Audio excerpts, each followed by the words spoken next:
I am Dr. W.P. Gundule from Kamlanani Mahavidyalaya, Nagpur. Today we are going to discuss the John Taylor effect and what are the conditions for the John Taylor theorem. And after that also we are going to see the that is the electronic absorption spectra, and in that case we are going to see the selection rule and Laporte selection rule. Some selection rules are there. One is a Laporte selection rule and second is a spin selection rule. So here we are discussing all this part in today's presentation. So today's topic is the electronic spectra of transition metal complexes, and in this case we are going to discuss the John Taylor effect and what is John Taylor theorem, and on the basis of and what are the conditions for John Taylor theorem. So in this case, in the next slide, what is the John Taylor effect? It is shown here, and when this effect is showing and what are the configurations. So John Taylor effect is based on John Taylor theorem, and the statement of this theorem is that any non-linear molecular system possess the degenerate electronic state will be unstable and will undergo distortion to form less symmetrical system and will remove degeneracy.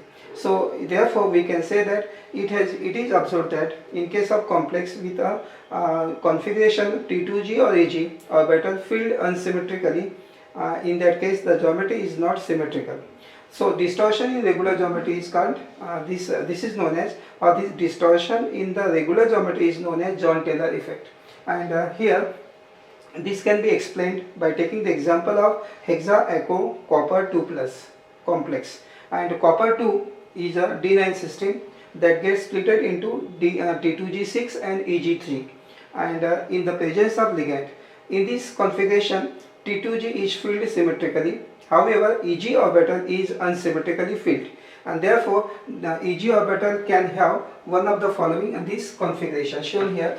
EG orbital, T2G orbital filled symmetrically, but EG orbital filled in this two way, d a square y square 2, d z square 1, or configuration 2 is d z square 2 and d a square y square having one electron. And so when they filled here in case of if the configuration 1, so two configurations are there, 1 and 2. If the configuration 1 is correct, the repulsion expressed by the ligand along the z-axis is less, and therefore as compared to that of the x and y axis. And as a result of this, two ligands along the z-axis come close to metal ion, and it means that bonds get shortened along the z-axis and resulting in the distortion shown in the figure here. This is the figure in which the bond along the z-axis gets shortened. So these two bonds along the z-axis, this L and L, these two get shortened, so this is called compression of the, and these four bonds are longer. So in this case this is the situation, and in this case the two bonds along the z-axis get shortened. If this is with the configuration 1. If the configuration 2 is correct, in about the configuration 2, then the repulsion expressed by the ligand along the z-axis is more as compared to the x and y axis. As a result, the four ligands along the x and y axis come closer to the metal ion. It means that the bonds get elongated along the z-axis. So this is the another case, that is there is a elongation on the z-axis. So these two bonds, when configuration 2 is correct, then there is a more repulsion and between the ligand and metal, and these four ligands come close to the metal ion, and the bond only along these two bonds along the z-axis get longer. So this is the situation of elongation.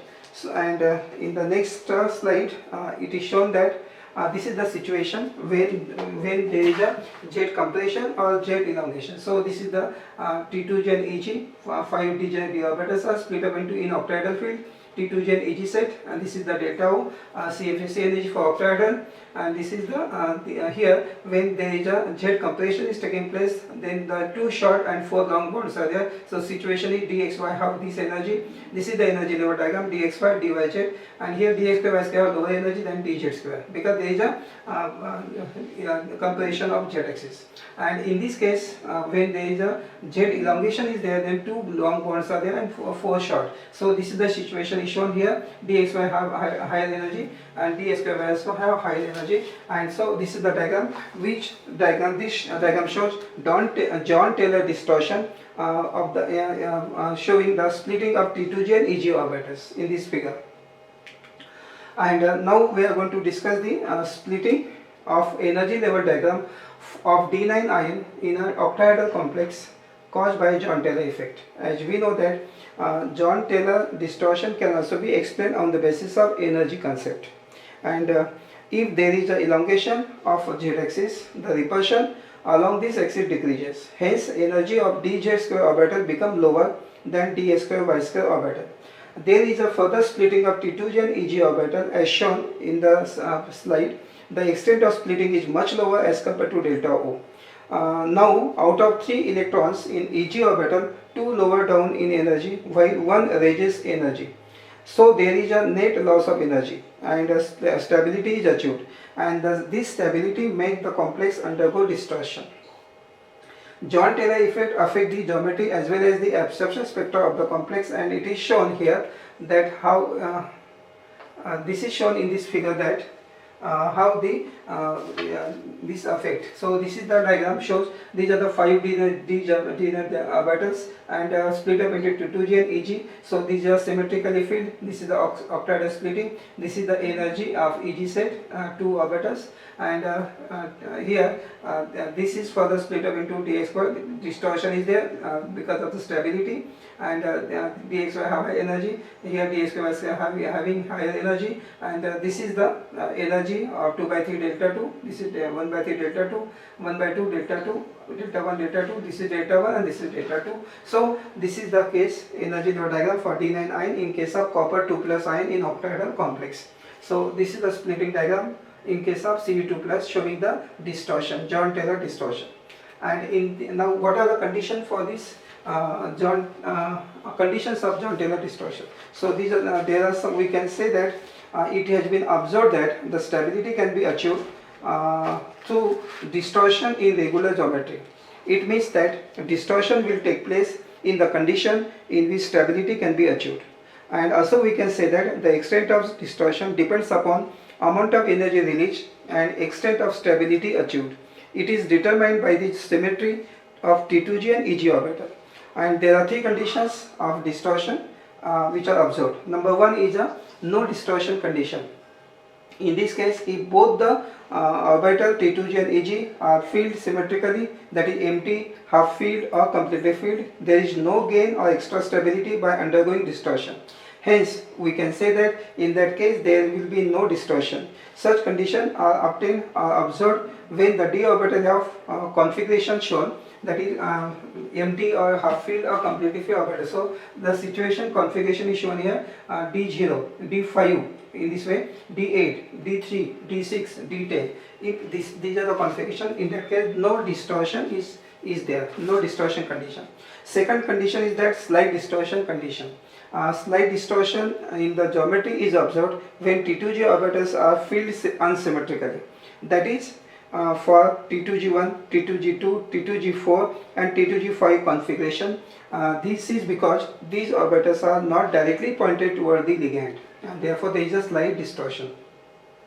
In the third case, strong distortion condition, strong deviation from the regular geometry is observed when Eg orbitals are unsymmetrically filled, and these orbitals are pointing toward the ligand, and therefore they show such configuration are Eg1 and Eg3 and show the strong distortion condition. So 3 conditions are there of the John Taylor distortion: no distortion when there is no distortion, and slight distortion when the ligand are not pointing towards the ligand and pointing towards the ligands are not pointed towards, and here the strong distortion condition, in that case the ligands are pointing that is the orbitals are pointing towards the ligands, and so strong repulsion is there and therefore distortion they show. And next, so these are the 3 conditions of John Taylor theorem. And next topic is the absorption spectra of the complex. Now it is observed that in case of absorption spectra, generally it is used for the explain the color and some properties of these complexes. And in case of electronic spectra of transition metal ion, complexes are observed in the visible and UV region. Absorption spectra give an idea about wavelength of light absorbed. That is, particular amount of energy required to promote an electron from energy level to the higher energy level, while emission spectra give an idea about the energy emitted. When the electrons fall back from excited level to the lower level, most of the spectra of metal complexes are observed in the region that is from 200 to 1000 nanometer. The spectra of complexes provide a more useful explanation about the energy level present. And now there are two selection rules, and these two selection rules are for the DD transition.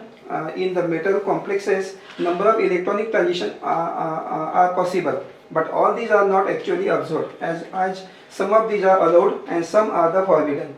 To select allowed and forbidden transition, certain rules are set, and these rules are known as selection rule. And two selection rules are there.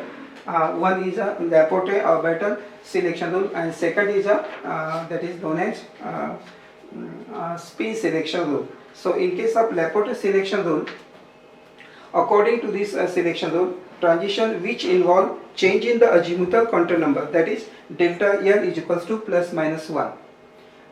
Here are Laporte allowed. So again I am repeating that in case of the transition which involves change in azimuthal quantum number, that is L, delta L equals to plus minus 1, are Laporte allowed, and the complexes in which such transition occur are colored, and therefore they have high value of absorbance. And in case of the on the other hand, those transitions for which delta L is 0 are Laporte forbidden. In the complex, most of the transitions are DD transition, for which delta L equals to 0. So these transitions are Laporte forbidden. In the if the rule is strictly obeyed, then many complexes having DD transition would be colorless and would have 0 absorption. But it is observed that most of the complexes are colored, and their spectra shows some absorption instead of 0, and therefore there must be some relaxation in the rule. And so this is the Laporte selection rule shown here. And so again I am repeating that delta L equals to plus minus 1 are Laporte allowed, and delta L equals to 0, it is Laporte forbidden. And DD transitions are Laporte forbidden since the change in L equal to 0. When transition of metal ion forms complexes, it is surrounded by ligand. Some of the mixing of d and p orbital may occur. In such case, transitions are not pure DD transition. Mixing of this kind of occur in complexes which do not possess center of symmetry. For example, tetrahedral complex or asymmetrical substituted octahedral complexes. Example is here tetra bromo manganese 2 minus, which is a tetrahedral, while CONH3 Cl2 plus, which is a octahedral, but non-centrosymmetric, are both colored. Mixing of p and d orbitals does not occur in octahedral complex which have center of symmetry. And it is also observed that however, in case of these metal ligand bond vibrate, so that ligands spend more time out of their centrosymmetric equilibrium position, and therefore very small amount of mixing occur. Low intensity of spectra is observed. The Laporte allowed transitions are very intense, while Laporte forbidden transitions vary from weak intensity if the complex is non-centrosymmetric to very weak if it is a centrosymmetric. So this is the first rule, that is Laporte orbital selection rule, when it is forbidden, when it is allowed. Two transitions are there. And spin selection rule. In case of spin selection rule, during the transition between energy level and electron does not change its spin state, that is delta S is equals to 0. So spin state is delta S equals 0. There are some exceptions then for the Laporte selection rule. In case of Mn2 plus ion in a weak octahedral field such as MnH2O6 2 plus complex, the DD transitions are spin forbidden because each of the d orbital is slightly occupied.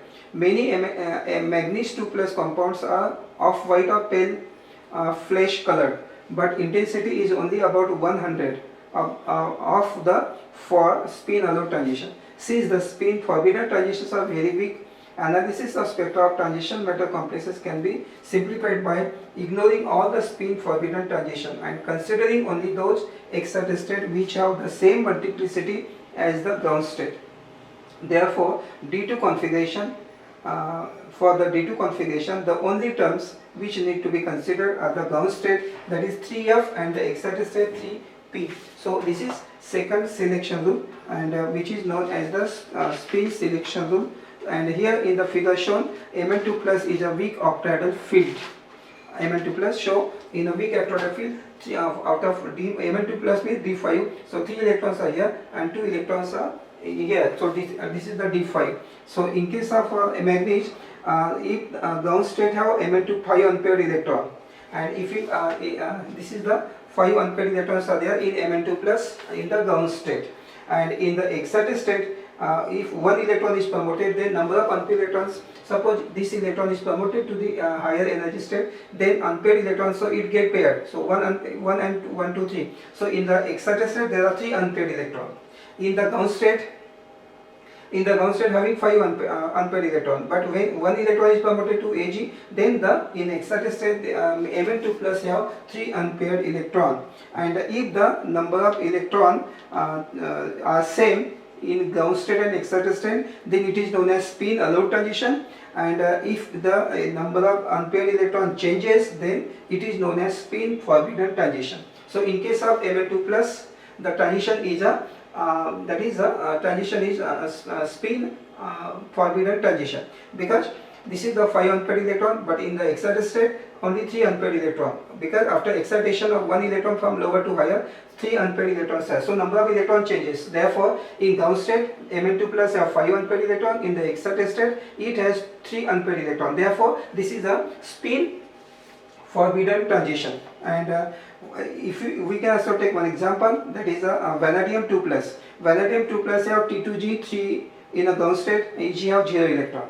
In case of vanadium 2 plus, and when one electron is promoted to the higher, then higher energy orbital, in case of vanadium 2 plus, then number of unpaired electron does not change. So in the ground state of vanadium 2 plus, in case of ground state of vanadium 2 plus, number of unpaired electrons are 3. In the excited state, the vanadium 2 plus also have 3 unpaired electrons. So number of electron does not change, and therefore number of electrons are same in the ground state and the excited state. Therefore this is known as spin allowed transition. So in case of vanadium H2O6 plus complex ion, the number of electron does not change during the DD transition. It is therefore spin allowed. But in case of manganese H2O6 plus complex, the number of unpaired electron changes during the transition. So this is spin forbidden transition. So spin selection rule can be relaxed by coupling of the spin and orbital angular momentum leading to the transition. So when it is so spin selection rule, according to that, there are two types of transitions. One is spin allowed transition and second is spin forbidden transition. We have taken the example how when there is a allowed transition and forbidden transition. So one example we can take here, V2 plus, vanadium 2 plus, and also manganese 2 plus. So manganese 2 plus is the forbidden transition. So these are the two selection rules, spin selection and the Laporte selection rule. So today we have discussed the what is the Jahn-Taylor effect, and after that what are the conditions for Jahn-Taylor theorem, and three conditions are there: no distortion conditions, slight distortion, and strong distortion condition. After that we have seen what is meant by electronic spectra of the complexes, that is DD transition is there, then it is show colored. If complex of DD transition, then it is colored. If it is now have no DD transition, then it is not colored. So to explain the color of the complexes, two selection rules are there. One is a Laporte selection rule and second is a spin selection rule. So we have seen these two rules on the basis of with some example of complexes.